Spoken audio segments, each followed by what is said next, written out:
4 important goal-setting principles practitioner should keep in mind when assisting an individual who wants to learn a particular skills. By knowing the acronym made up the first letter of each word, you can easily remember 4 main elements of successful goal setting, which is the CARD, means challenging, attainable, realistic, and specific. How might a practitioner apply each of principle in assisting a person who is learning how roller skate? One issue practitioner should consider before assisting learning is the purpose of an individual learning experience. It is important for practitioner to remember the experience belongs to the learner. Every learner approaches a new skill learning situation with some idea of what he or she wants to accomplish. Conceptualize as an interactions between instructors and learner that has as its focus the successful achievements of the learner's goals. Discuss the relationship among target skills, target behavior, and a target context. Flying fish, billiard, using a prosthetic hand while eating a baked potato, piloting an airplane, shooting a basketball. Once a target skills is identified, practitioner must determine the observable behavior that are associated with successful performance of these skills. Watching the ball, keeping the wrist firm, turning the shoulder.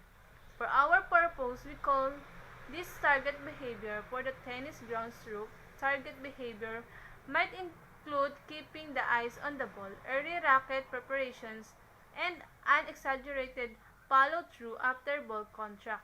During instructions, practitioners should encourage learner to focus on one or more of these behavior until each become a consistent characteristic of the individual's movements. Third, practitioner must consider the target context or the environmental context in which learner want to be able to produce their target skills. The target context for the tennis player might be highly competitive tournaments. For a recreational golfer, it might be a ground of golf with a few friends at a public course.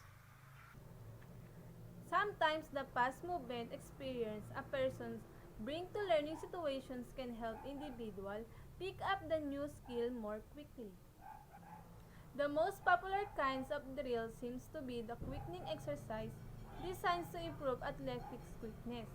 If all these activities accomplish what coach think they do, it would be great news for the many athletics who would love to improve their body. Unfortunately, the available evidence suggests that describe the 3 categories of elements that might be shared by the 2 motor skills and then give an examples of each type of elements that might be similar for the one of the following pairs of skills. White water, coining and snow skiing, operations an automobile and operating a speedboat, wheelchair basketball, and wheelchair floor hockey. The 3 categories of elements are movements elements, conceptual elements, and perceptual elements. For the example is the wheelchair basketball. Elements of movements individuals who have never played wheelchair basketball before will be encouraged to train in order to gain a better understanding of how to use body movements in casting. Individual must provide a spatial awareness of how the ball bounces and shoots in perceptual components.